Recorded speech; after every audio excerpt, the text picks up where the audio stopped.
ओमज्ञानतिमिरान्धस्य ज्ञानञ्जनशलाकया चक्षुरुन्मीलितं येन तस्मै श्रीगुरवे नमः। नमो विष्णुपादाय कृष्णपृष्ठाय भूतले श्रीमते भक्तिवेदान्त स्वामिनिति नामिने। नमस्ते सारस्वती गुणवाणी प्रसारिणे निर्विशेष शून्यवादी पाश्चात्यदेशतारिणे। जय श्री कृष्ण चैतन्य प्रभु नित्यानंद श्री अद्वैत गदाधर श्रीवासादि गौर भक्तवृंद। हरे कृष्णा कृष्णा कृष्णा हरे हरे हरे राम राम राम हरे हरे। हरे कृष्णा। हरे कृष्णा और हरे कृष्ण। सभी भक्तों का हार्दिक स्वागत है आज के भगवद गीता के क्लास में। हम लोग चर्चा कर रहे हैं Shrimad Bhagavad Gita chapter 2 and verse number 3। तो गीता का तीसरा श्लोक जो तीसरा श्लोक है सेकेंड चैप्टर का, भगवान कृष्ण के द्वारा बोला गया सेकेंड वर्स है, दूसरे अध्याय का तीसरा श्लोक। तो भगवान कृष्ण अर्जुन जब पहले अध्याय में अनेकों प्रकार के कारण दे दिए, युद्ध नहीं करना है, ऐसा कितने कारण दिए वैसे अर्जुन ने, उसको याद है? 1 2 3 4 5 6 कितने? हाँ, छह। छह तो टोटल दिए। फर्स्ट चैप्टर में कितने दिए? फर्स्ट चैप्टर में चार कारण बताया अर्जुन। हाँ, चार कारण नहीं बोलेंगे, 4 excuses फॉर नॉट फाइटिंग। चार बहाने जो कि उनको लग रहे थे कारण। ऐसे हम लोग बोलते हैं ना, प्रभु क्यों मैं कृष्ण को समर्पण नहीं कर सकता, क्यों मैं या सारी आसक्ति से मुक्त नहीं हो सकता हूँ। कारण, ये कारण नहीं होते हैं, वो क्या होते हैं? बोलो। बहाने हो। क्यों बहाने होते हैं? कौन बताएगा? आप बोलेंगे क्या आप कुछ भी बोलते रहते हैं, कारण तो पहले सुनिए फिर बोलिए बहाना है कि कारण। कारण है प्रभु, ये जेन्युइन कारण, जेन्युइन रीजन है, जेन्युइन है ये। मैं 16 माला नहीं कर सकता, नहीं हो ही नहीं सकता मेरे से।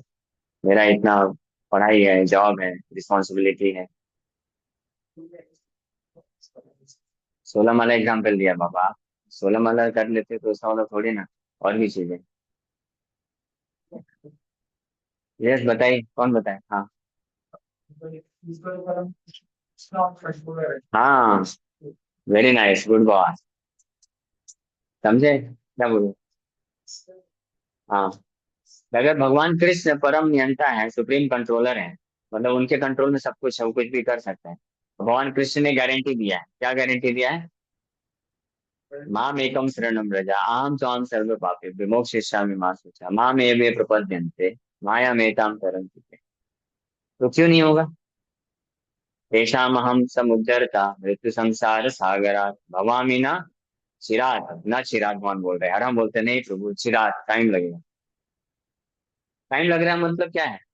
टाइम लग रहा है मतलब we have not reach that point of surrender, है ना?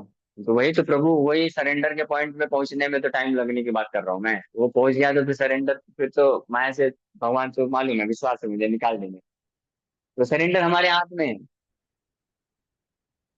सरेंडर मतलब सर अंडर। दंडवत करिए। हाँ, कर दिया ना।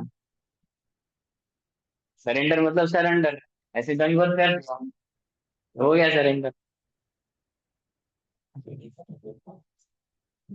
सरेंडर का अर्थ कौन बताएगा? सरेंडर का अर्थ होता है कि भगवान कृष्ण जो गीता में बोले हैं उसको स्वीकार करना, एक्सेप्ट कर लेना, फेथ होना, उसको बोलते हैं सरेंडर।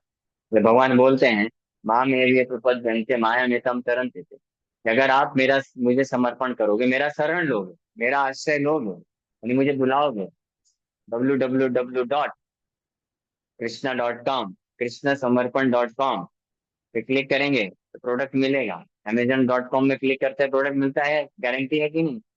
नहीं गारंटी। कभी ऑर्डर नहीं किया इसलिए आपको ऐसा लग रहा है, ऐसा बोलना नहीं। हाँ, ये तो अमेजन वाले, है ना? अमेजन का ऐसा ऑर्डर कभी फेल होता है क्या? हो जाता है। अमेजन का भी हो जाता है। हाँ, इतना ब्रांडेड है फिर भी फेल हो जाता है, फिर भी इतना विश्वास रखते हो। हाँ, ब्लिंकिट पे रखते हैं विश्वास। हमारे गुरु महाराज बोलते थे कि जब अमेजन वाले गारंटी देते हैं कुछ चीज की, रिप्लेसमेंट वारंटी, हमको विश्वास हो जाता है।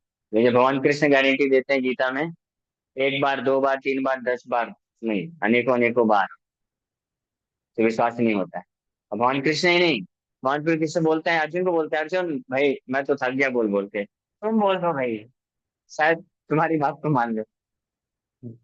कौन्तेय प्रतिजानी, हे कुंती पुत्र प्रतिजानी, यू डिक्लेयर इट बोल्डली। कौन बोलते बोल्डली, पूरा बिंदास होकर के डिक्लेयर कर दो तो अर्जुन तुम थोड़ा सा, तुम सेलिब्रिटी होना, शायद तुम्हारा बात मान लेंगे। क्या डिक्लेयर करूँ भगवान, कि मेरा जो आश्रय लेगा उसका कभी विनाश नहीं हो सकता है, माया उसको नहीं फंसा सकती। हाँ, फिर भी फंस रहे क्यों, आश्रय नहीं लेते। भाई सिंपल सी बात है, मान लो जैसे कोई व्यक्ति बीमार है, हाँ, तो बीमारी के सिम्टम है, तो उसको क्या करना चाहिए, डॉक्टर के पास जाना चाहिए। डॉक्टर को विश्वास होता है कि नहीं होता है, डॉक्टर में विश्वास होता है, डॉक्टर दवाई देगा, मैं बीमारी से ठीक हो जाऊंगा। समझ गया ना, इसको बोलते हैं सरेंडर। उसी प्रकार से जब हम माया से प्रभावित होते हैं, जब हम इस संसार में रहते हैं और प्रेरणा नहीं मिलती भक्ति के लिए या कुछ और करने के लिए प्रेरणा मिलती है, तो उस वक्त डॉक्टर के पास क्यों नहीं जाते, उस वक्त और कुछ क्यों करते हैं। उस वक्त आप में से कितने भक्त लोग हैं जब मन बहुत डिस्टर्ब होता है, परेशान हो जाता है, तो उस वक्त बाकी सब छोड़ के माला निकाल करके कंटिन्यूअस जप करते हैं, कितने लोग, हाँ, एक भक्त करते हैं, और कितने लोग, ये क्यों नहीं करते। तो जो करते हैं वो इसको एक्सपीरियंस करेंगे कि बीमारी होने पे डॉक्टर के पास जाने से इलाज हो जाता है, ठीक हो जाते हैं। हाँ, 10 दिन पहले मैं तो बेड में लेटा था, लेकिन अभी देखो मस्त बढ़िया बोल रहा हूँ। क्यों, क्योंकि सरेंडर किया डॉक्टर के पास, करना पड़ा। उधर सरेंडर करने का इच्छा नहीं, तो उसी प्रकार से भगवान को सरेंडर करने का इच्छा बद्ध जीवात्मा का नहीं होता है, लेकिन करना पड़ता है। तो जब करता है कोई व्यक्ति तो उसका परिणाम उसको मिलता है। अगर कर नहीं भी इच्छा होगा फिर भी अगर सरेंडर करता है, सरेंडर करना मतलब उनके इंस्ट्रक्शन को फॉलो करना। तो भगवान कृष्ण बोलते हैं कि मेरा आश्रय लो, यानी मेरा नाम जप करो, मेरे भक्तों का संग करो, मेरा सेवा करो, पूजा करो, मन मना भोग मत भक्तो मध्याजी माम नमस्कुरु, ये करो, तथा कुरु। भगवान बोले थी गीता में, करो तो सही। पहले बोले तशृणु, पहले सुनो, माया से निकलने के लिए क्या करना है। फिर उसको बोल दे यथा इच्छसी तथा कुरु, अब सुन लिया, समझ लिया, अब जैसी तुम्हारी इच्छा वैसा करो। तुमको लगता है कि समर्पण करने से हो सकता है तो करो, नहीं लगता तो फिर ठीक है, जाओ। हाँ, प्रसाद पाने इन वक्तों में प्रसाद की याद आ रही है सबको, ठीक है प्रसाद पाने चाहिए, कोई दिक्कत नहीं। एनीवे, तो अर्जुन ने ये सब कारण बताए। हाँ, लेकिन भगवान कुछ नहीं बोले। अब सेकंड चैप्टर भगवान जब बोलना चालू कर रहे हैं तो इन 2 श्लोकों में भगवान फ्रेंडली वे में मित्रवत डांट रहे हैं, फटकार रहे हैं। हालांकि बहुत भयानक तरीके से डांट रहे हैं भगवान, लेकिन इन अ फ्रेंडली वे। जैसे फ्रेंडली वे में डांटते हैं तो वो क्या होता है, वो थोड़ा सा डाइल्यूट हो जाता है, उससे उससे सामने वाले को उतना बुरा नहीं लगता है, लेकिन उसका उतना रिजल्ट भी नहीं निकलता ज्यादा फ्रेंडली में। इसीलिए हम स्पेशली, ये एक और शिक्षा है कि अगर हम हमारे जो अथॉरिटी है, गुरु है, काउंसलर है, अगर हम उनसे if you become too friendly, ज्यादा फ्रेंडली हो जाएंगे, तो फिर उन इंस्ट्रक्शन को हम सीरियस नहीं ले पाएंगे। अर्जुन इस बात को समझ गया, बुद्धिमान था ना, समझ गया, इसलिए फिर 7 नंबर श्लोक में जाकर के क्या करता है, समर्पण कर देता है। भगवान को बोलता है, भगवान अब मेरे मित्र नहीं आप, अब आप मेरे गुरु हैं। शिष्य से आम साधि माम त्वाम प्रपन्नम, मैं आपका शिष्य बनता हूँ। साधि माम, साधि माम मतलब मुझे सीधा करो, साधि माम मतलब, साधि मतलब इंस्ट्रक्शन दो, साधि माम मुझे सीधा कर दो, अच्छे से लगा दो लाइन में। तो मन बोले अच्छा ठीक है चलो चालू। लेकिन यहाँ पे जो श्लोक बोल रहा है वहाँ तीसरे नंबर पे, तो फ्रेंडली वे में वन बोल रहा है, क्लैद्यम पार्था न एतत्त्वोपपद्यते क्षुद्रम दौरबल्यम त्यक्त्वा उत्तिष्ठ परन्तप, O son of Pritha, do not yield to this degrading impotence. क्लैब्यम माँ, असतो माँ, माँ का अर्थ मतलब नहीं, असतो माँ सदगमय, सत में मत रहो, सद में जाओ। तमसो माँ, तमस में मत रहो, ज्योतिर्गमा। मृत्युर्मा, अमृतम गमा। ठीक लग रहा है? हाँ, प्रसाद। हाँ, तो इसी प्रकार से भगवान यहाँ पे बोल रहा है, क्लब्यम माँ, do not yield to this degrading importance. क्लब्यम मतलब एक तरह का वैसे गाली है, भगवान बोल रहे हैं। क्लब्यम मतलब पुंसक मत बनो। लेकिन इसका बहुत गहरा अर्थ है, ये बस अर्जुन के शारीरिक जो बल है, शक्ति है युद्ध करने के लिए, उस पे भगवान प्रश्न नहीं उठा रहे हैं। भगवान क्या बोल रहे हैं कि जो इस प्रकार की ना एतत् कोई उपपद्यते क्षुद्रम हृदय दौर्बल्य, ये जो वीकनेस ऑफ हार्ट है, हृदय की दुर्बलता तुम्हारे अंदर आ चुकी है। जो पिछले श्लोक में भगवान बोले थे, कुतश्त्वा कस्मलमिदम, अर्जुन, ये कश्मल, ये गंदगी तुम्हारे हृदय में आई कहाँ से? कौन सी गंदगी? कौन सी गंदगी? हाँ? हारने का विचार नहीं था, ये टेंशन नहीं था अर्जुन को। गंदगी क्या गंदगी थी?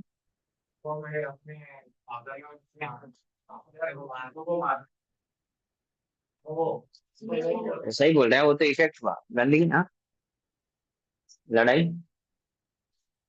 गंदगी क्या है? हाँ, अपनों से लड़ाई नहीं करना चाह रहा था वो तो, उस गंदगी का परिणाम है। गंदगी क्या है? हाँ, उसी को क्या बोलते हैं? चैट बॉक्स में आंसर, हाँ। Very nice. माता जी बहुत सिंसियर है, बहुत अच्छे से नोट बना के पढ़। देहात में बुद्धि, यही गंदगी है। देहात में बुद्धि, देहात बुद्धि, मतलब अपने आप को शरीर समझना, शरीर से संबंधित लोगों को अपना समझना, और जो हमारा वास्तविक अपना है उसको रिजेक्ट कर देना। तो इसलिए हमारे वास्तविक स्वजन है। तो इसलिए कोई अर्जुन बोलता है, क्या बोलते हैं अर्जुन फर्स्ट चैप्टर में? दृष्टवा इमं स्वजनम कृष्णा, हे कृष्ण, अपने इन स्वजनों को देख करके भगवान कृष्ण अंदर ही अंदर हंस रहे थे, नालायक, ये तेरे स्वजन है? ना तो तू इसके इनका स्वजन है, ना ये तेरे स्वजन। असली, तुम्हारा असली स्वजन मैं हूँ, और मैं, इन सब का भी असली स्वजन मैं ही हूँ। हाँ, तो देहात बुद्धि में व्यक्ति ये भूल जाता है सारी चीजें। तो कृष्ण जो हमारे असली स्वजन है, हमारा वास्तविक संबंध कृष्ण के साथ है, वो भूल जाता है। और अन्य लोगों के साथ जिसके साथ संबंध नहीं है, उनको अपना असली स्वजन मानता है। तो ये कलमश कसमलम इसको बोल रहे हैं भगवान। तो भगवान ये पूछ रहे हैं कि ये गंदगी तुम्हारे हृदय में आई कहाँ से? हाँ, तो मुझे भूल करके किसी अन्य को अपना सगा संबंधी कैसे समझने लग गए? और इसलिए फिर बोल रहे हैं कि इसके कारण तुम जो है, you are deciding not to fight, आप डिसाइड कर रहे हो कि मुझे युद्ध नहीं करना है। इस प्रकार का क्लैग्यम मयस्कमा पार्था, ये आप ये न एतत् त्वयि उपपद्यते। न एतत् मतलब इस प्रकार की जो कलमश के कारण, गंदगी के कारण, जो आपके अंदर ये प्लेबियम means degrading importance. Degrading importance मतलब आपको नीचा, निम्न स्तर पे लेके जाने वाली ये हीन भावना, युद्ध ना करने की, डिग्रेडिंग इम्पोर्टेंस हम इसको बोल रहे हैं ना। एक सच सही उपपद देते, ये आपको शोभा नहीं देता। आपको शोभा ही नहीं देता। क्यों शोभा नहीं देता है? क्या कारण? हाँ, नहीं नहीं, धनुर्धर धनुर्धर तो अभी भी है, शोभा नहीं देता है। हाँ, समझ रहे कि आप मेरे मित्र हो, मेरे मित्र होकर के ये शोभा नहीं देता, इस प्रकार की डिग्रेडिंग इम्पोर्टेंस। तो आपको अगर याद होगा, आपको नहीं याद होगा जो ये श्लोक अटेंड किए होंगे, तो कल मैंने बताया था, परसों शायद, कि ये जो भगवत गीता है, हाँ, डिवोटी, वेरी नाइस, माता जी ने सही बोला, डिवोटी या फ्रेंड। सो ये भगवान ये गीता का श्लोक किसको बोल रहे हैं? ये श्लोक किसको बोल रहे हैं? हाँ, हाँ, तुम समझ, इतना तो समझ गया। अर्जुन को नहीं बोल रहे हैं, किसको बोल रहे हैं? हमको नहीं बोल रहे हैं, सबको नहीं बोल रहे हैं, मेरे को बोल रहे हैं, मेरे को बोल रहे हैं। भगवान कृष्ण मेरे को बोल रहे हैं। तो जब भी भगवान कृष्ण जो भी श्लोक बोलते हैं ना, तो आपको हमको ऐसे लेना चाहिए कि मेरे को बोल रहे हैं, यानी मैं ऐसा लब्धम मजलूम पाठ कुछ ऐसा कर रहा हूँ मैं, भगवान बोल रहे हैं ना, ये तत्व ही उपपद देते, ये शोभा नहीं देता तुमको। क्यों नहीं शोभा देता? क्योंकि हम लोग भौतिक संसार से पहचान करके अपने आप को भौतिक संसार का मान करके इसी में लगे हुए हैं। भगवान बोलते हैं आप मेरे अंश हो, आध्यात्मिक हो। हाँ, तो ये आपको शोभा नहीं देता है। क्या शोभा नहीं देता है? To run after third class insignificant nasty sense gratification, sense संसार। ये भौतिक संसार का जो तुच्छ है, सबसे निम्न स्तर का जो सुख है, उसके पीछे भागना शोभा नहीं देता। किसको? मेरे को। मेरे को बोल रहे हैं भगवान, तुमको ये शोभा नहीं देता है। क्यों? क्योंकि तुम मेरे अंश हो, मेरे भक्त हो, मतलब मेरे साथ तुम्हारा रिलेशनशिप है, तो तुम्हारा स्तर बहुत ऊपर है, आध्यात्मिक सुख। हाँ, मैंने एक एग्जाम्पल दिया था कल परसों, किसी को याद है? हाँ, अंबानी के लड़के का एग्जाम्पल दिया था। नहीं याद? अंबानी का लड़का अगर जो है, ये रोड के किनारे जो ठेला लगा के रहते हैं ना, और उसमें चाट फुल्की बांटते हैं, वहां पे बैठ के खा रहा है, पेट भर रहा है, तो क्या अंबानी देखेगा तो क्या बोलेगा? या कोई भी व्यक्ति जो जानता है कि ये तो अंबानी का लड़का है, इधर क्यों बैठ के खा रहे हो भाई? तुम्हारे पास कुछ कमी है? ये थर्ड क्लास एंजॉयमेंट आपके लिए नहीं है। सही बात है कि नहीं? हाँ, सही बात है नहीं? भूख लग रही है तो खा सकते हैं। समझ पा रहे हैं ना? उसी प्रकार से ये भौतिक संसार के प्रति जो हम आसक्ति बनाते हैं, मतलब मैं, इस वक्त मेरे लिए बोल रहे हैं भगवान, उसे सब अपने अपने लिए सोच रहे हैं। भौतिक संसार के प्रति जो मैं आसक्ति बना के रखा हूँ, और मैं सोचता हूँ कि ये मेरा मेरा एम्बिशन है, ये मेरा इच्छा है, मैं इसको प्राप्त करना चाहता हूँ, इससे मैं सुखी हो जाऊंगा। भगवान बोल रहे हैं कि ये ना, ये तत्व बोल देते, ये शोभा नहीं देता है तुमको। तुम्हारे लिए बहुत उच्चतम स्तर का सुख है मेरे पास, जो कि अनलिमिटेड है और इटर्नल है, पर भौतिक सुख लिमिटेड है, क्षणिक, इसलिए उसको चप चप्पल सुख बोलते हैं। चप्पल भी बोल सकते हैं, चप्पल सुख बोलते हैं। चप्पल मतलब फ्लिकरिंग, फ्लिकरिंग, फ्लिकरिंग समझते हैं, क्षणिक, कुछ समय के लिए। और दूसरा कुछ समय के लिए क्षणिक, और दूसरा, नहीं फ्लिकरिंग वही हो गया, कुछ समय के लिए, और दूसरा उसका क्वालिटी बहुत डिग्रेडेड है, क्वांटिटी क्वालिटी कम है, और वो कम समय के लिए। लेकिन जो हम वास्तविक जो सुख हम जिसके लिए योग्य है, उसको ऋषभ देव महाराज बोलते हैं ब्रह्म सौख्यम तो अनंतम। ये अनंत ब्रह्म सुख को प्राप्त करने के लिए आप योग्य हो, इसलिए ये शोभा नहीं देता है। इसलिए आप ऐसा मत करो। भगवान कृष्ण इस श्लोक में पहले दो लाइन में बोल रहे हैं। ठीक है, तो समय हो गया तो विराम करेंगे। इसका अगला जो दूसरा दो लाइन है, ये और भी बहुत महत्वपूर्ण शिक्षा प्रद है। शुद्रम हृदय दौर्बल्यम त्यक्त्वा उत्तिष्ठ परंतपा। क्योंकि जब पहले भगवान बोले पहले दो लाइन में कि ना ये तत्व पद देते, ये आपको शोभा नहीं देता है इस प्रकार से आपको एक्ट करना, तो मानो क्वेश्चन अर्जुन उठाएगा, भगवान शोभा नहीं देता लेकिन मैं क्या करूं? मैं आसक्त हो चुका हूँ, मैं फंस चुका हूँ, मैं नहीं छोड़ सकता हूँ। हाँ, इसलिए आगे के दो लाइन में भगवान इस बता रहे हैं कि क्षुद्रम हृदय दौर्बल्यम त्यक्तोत्तिष्ठ परंतपा।